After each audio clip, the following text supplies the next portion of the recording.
जय माँ इंद्राक्षी। इंद्राक्षी धाम में दर्शकों आप सभी का हम हार्दिक स्वागत करते हैं।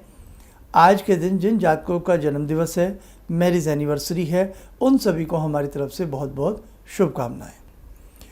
दर्शकों, एक सवाल जो अक्सर आप हमसे पूछते हैं कि सावन का भी महीना है, इसके अलावा आप नाना भांति के व्रत रखते हैं, इसके अलावा आप नाना भांति की पूजाएं भी करते हैं, अपने अपने हिसाब से कोई गुरु दीक्षा का मंत्र जपता है तो कोई भगवान श्री राम के अनेकों मंत्र जपते हैं।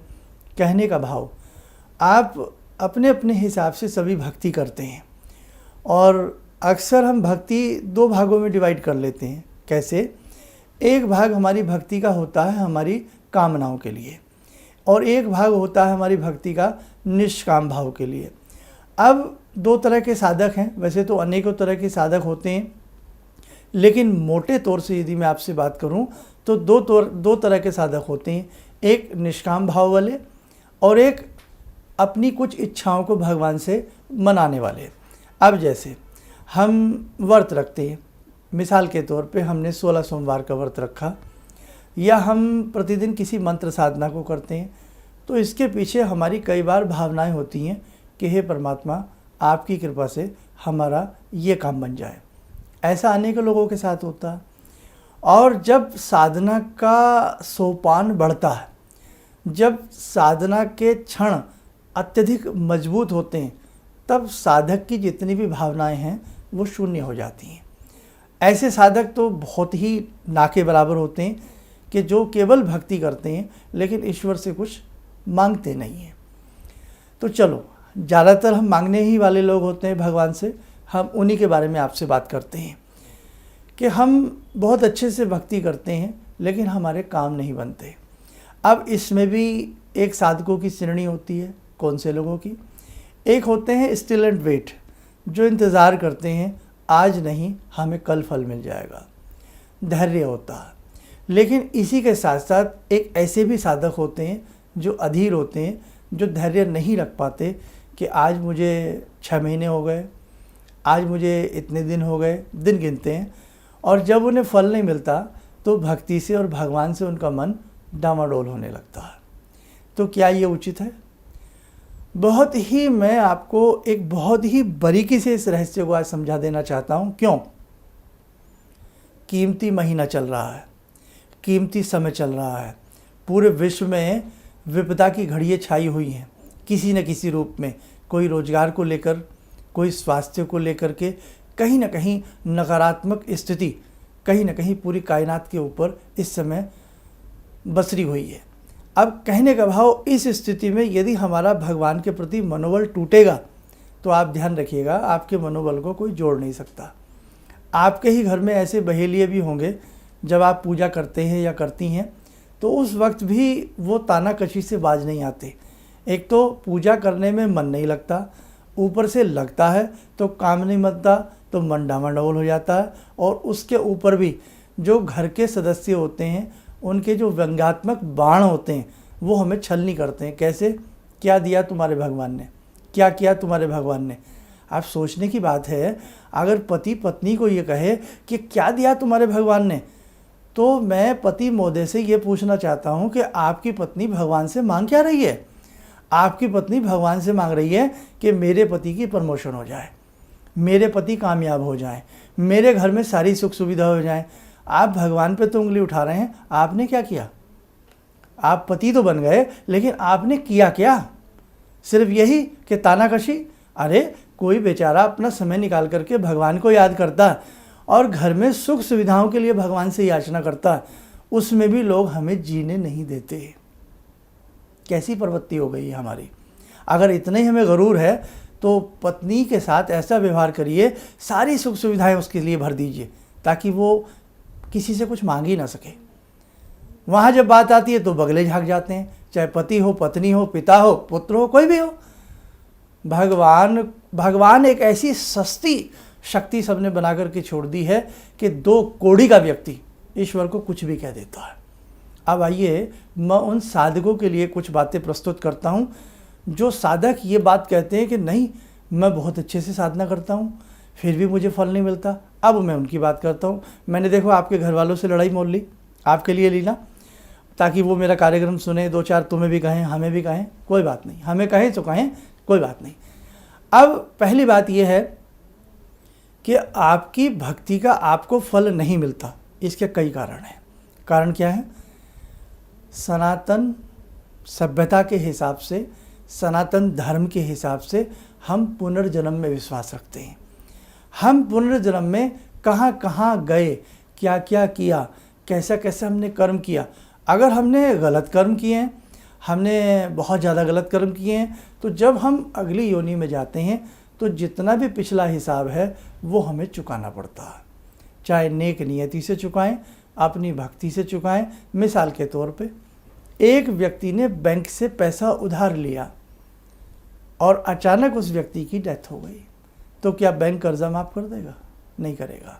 आपके बेटे से वसूलेगा, आपके परिवार से वसूलेगा, आपकी संपत्ति को जब्त करके वसूलेगा, लेकिन वसूलेगा ज़रूर। एक चादर बहुत मैली हो जाए, क्या एक बार में साफ़ हो जाएगी? बहुत गंदी चादर हो तो कई बार उसे वॉश करना पड़ता है, तब वो मैल धुलते हैं, लेकिन फिर भी दाग रह जाते हैं।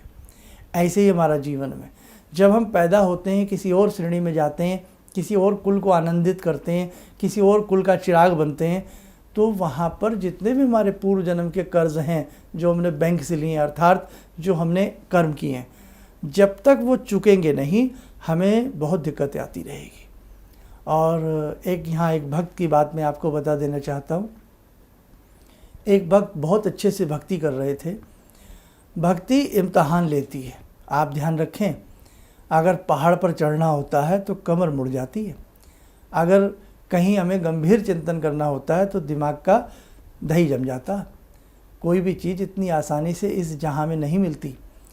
तो जब हम बहुत अच्छे से भगवान की भक्ति करते हैं ना, उसमें हमें बहुत ताकत लगानी पड़ती है, और उस ताकत के कुछ क्षण हमारे पूर्व जन्म की भक्ति के लिए चले जाते हैं। अब ऐसे ही एक साधक थे, बहुत अच्छे से साधना कर रहे थे। साधना के बीच में ही पत्नी चल बसी, मन दुखा, डामाडोल हुआ, और उनके ऊपर वो यातनाएं आई कि साधना से मन खिन्न हो गया। हालांकि साधना नहीं छोड़ी, साधना वो करते रहे, गायत्री साधना कर रहे थे। और अब उन्होंने देखा कि जब मेरे पास बचा ही कुछ नहीं, ना परिवार बचा, ना कुछ बचा, सब कुछ मेरा छिन्न भिन्न हो गया है। अब उन्होंने क्या किया? उन्होंने सन्यास के लिए संकल्प लिया। जैसे ही गंगा जी में उतरे, अंजलि में जल लिया और संकल्प के लिए उन्होंने मंत्र पढ़ा, और संकल्प जैसे ही गंगा जी में छोड़ा, त्वरित माँ गायत्री प्रकट हो गई। उन्होंने कहा, माँ गायत्री बोली, बस बोलो क्या चाहिए? अब बड़े हैरान, बोले, माँ मैं जीवन भर आपकी भक्ति करता रहा और उस वक्त में इतना परेशान रहा, लेकिन मुझे कुछ नहीं मिल पाया। आपके दर्शन मुझे श्लेष मात्र स्वप्न में भी नहीं हो पाए, लेकिन आज आप साक्षात ऐसा कह रही हैं। अब तो मुझे कुछ भी नहीं चाहिए, मेरा मन ही रिक्त हो गया है। लेकिन मैं एक बात जानना चाहता हूँ कि उस वक्त आपके दर्शन क्यों नहीं मिले? उस वक्त मेरे जीवन में बाहर क्यों नहीं आई? भगवती ऋतंबरा ने कहा कि देखो बेटे, आपने जो भक्ति की ना, आपके पूर्व जन्म के कर्म ऐसे थे कि वो सारी भक्ति उस कर्म को, उस मैल को धोने में निकल गई। और आज जो मैं प्रस्तुत हुई हूँ वो सारा हिसाब आप चुका चुके हो। और उसके साथ साथ जो आपने ये सन्यास का संकल्प लिया, सन्यास का संकल्प अगर कोई बहुत अच्छे से लेता है तो उसकी 100 गुना भक्ति वैसे ही बढ़ जाती है। तो बोले, आपकी भक्ति इतनी बढ़ चुकी है, मैं मजबूर हो गई अब आपको दर्शन देने के लिए। तो कहने का मतलब दर्शकों, जब हम भक्ति करते हैं, आप विचलित ना हुआ करें। कई बार आपकी जो अपनी रोज़ की दैनिक भक्ति है ना, छोटी छोटी सी आप भक्ति करते हैं, कोई शिव चालीसा पढ़ता है, कोई गणेश चालीसा पढ़ता है, कोई राम को भजता है, तो कोई श्याम को भजता है, अपने अपने तरीके से सब कुछ ना कुछ करते ही हैं। तो हमें जो फल नहीं मिलता उसके 2 कारण हैं। एक कारण ये हो सकता है हम मंत्र गलत पढ़ रहे हैं, हो सकता है हमारी साधना का तौर तरीका अच्छा ना हो सकता है हमारा खान पान अच्छा ना हो सकता है मंत्र करते समय हमारा चित्त ना लगता हो।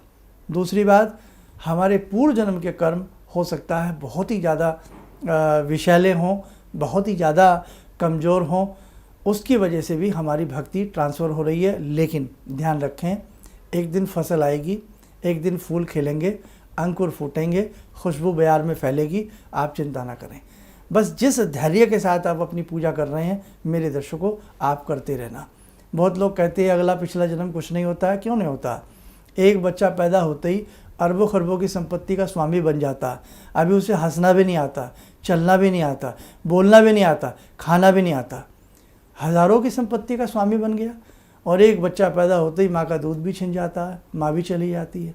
तो ऐसा उसने क्या किया है? अभी तो उसने कर्म भी प्रारंभ नहीं किया, यानी कि पूर्व जन्म का कोई कनेक्शन हमारे जीवन के सुख दुख के साथ होता ही होता है। कार्यक्रम बहुत लंबा हो जाएगा। बस मन था सावन के महीने में आपने जितने भी शेर हैं, जितने भी साधक हैं, सबका थोड़ा सा मनोबल अच्छा से बना दूं, इसलिए मैंने ये आज का कार्यक्रम प्रस्तुत किया। देखो दर्शकों, शायद कुछ बातें हमारी किसी को कटु भी लगती हों, उनके लिए हम क्षमा चाहते हैं, लेकिन मैं आपसे इतना ही कहना चाहता हूँ, बहुत बड़ी बात कह रहा हूँ, सुनोगे ना ध्यान से? आप लोग ध्यान से सुनना। लक्ष्मी को चोर चुरा सकते हैं, लेकिन सरस्वती नहीं चुराई जाती। आप जो ये साधना कर रहे हैं ना, कोई छुप के करता, कोई कोने में बैठ के करता, कोई बिस्तर पे बैठ के करता, कोई मंदिर में जा कर के करता, कोई लोगों से नज़रें चुरा कर के करता। आप करते रहना। आप जो ये सरस्वती इकट्ठी कर रहे हैं, ये विद्या, ये साधना, ये विद्या का बल, इसे कोई माई का लाल नहीं चुरा सकता। आप बैंक में जो पैसे इकट्ठे कर सकते हैं, बैंक के लॉकर भी लूट जाते हैं, खजाने भी लूट जाते हैं। तो कहने का भाव, सरस्वती हमेशा स्थिर रहती है। समय पे की गई साधना जीवन में बहुत काम आती है। बस इस पथ पे चलते रहना और इस पगडंडी के मुसाफिर बनते रहना, कभी इससे मत हटना। इन्हीं शब्दों के साथ हम अपनी वाणी को विराम देते हैं। जय माँ इंद्राक्षी।